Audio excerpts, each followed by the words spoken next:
اس کی تقسیم ہے یہ. سارا تکبر اللہ کے لیے اور ساری تواضع مخلوقات کے لیے.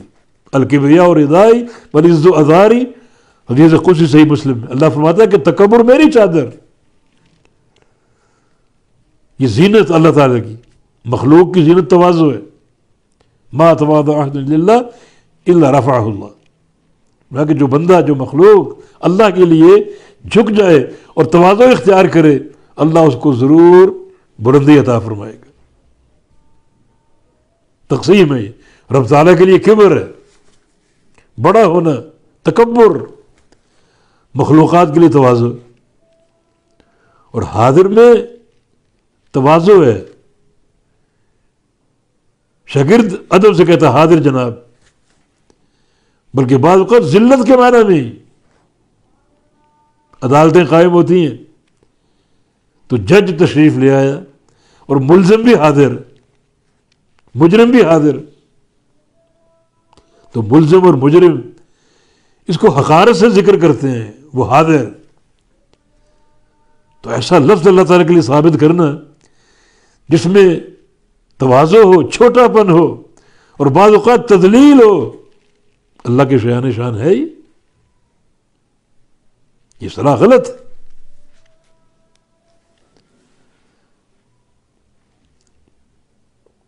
کوئی کہتا ہے کہ اللہ تعالیٰ مخلوق کے اندر ہے.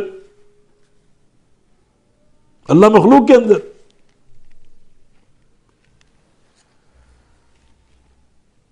یعنی مخلوق کے اندر حلول کر جاتے. وہ خالق مخلوق کو پیدا کر کے مخلوق میں داخل ہو جاتے. اب وہ مخلوق بھی ہے، رب بھی ہے. مخلوق بھی ہے اور خالق بھی ہے، مربوب بھی ہے اور رب بھی ہے.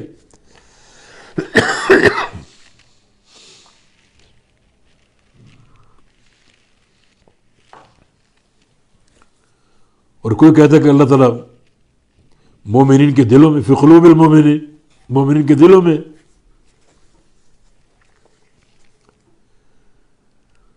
وہ ایک شاعر، یعنی پنجابی زبان کا، ٹا دے مسجد، ٹا دے مندر، ٹا دے جو کچھ ٹہندا، کسے بندے دا دل نہ ٹاویں، رب دلاں وچ رہندا. لعنت ہو جس نے یہ شعر کہا. ریت کے ذروں کے برابر اس پر لعنت ہو. رب کا مقام نہیں، رب عرش پر، یہ اس کا مقام، یہ اس کے شان شان.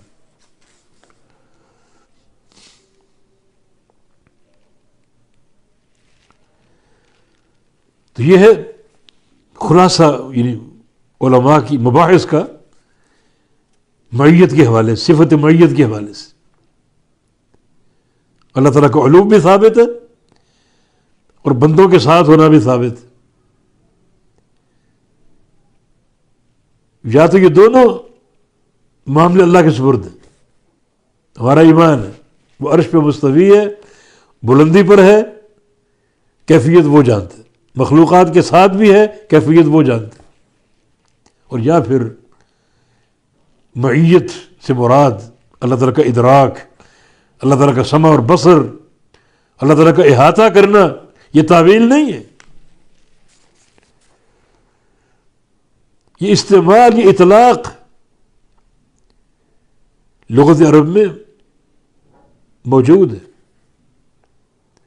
اور بھی کہا کرتے ہیں سرت اللیل والقمر معی، رات بھر چلتا رہا میں اور چاند میرے ساتھ ساتھ. اب چاند تو اوپر ہے، چاند کی چاندنی، چاند میرے ساتھ ساتھ، یعنی چاند کی ٹکیا تو اوپر ہے،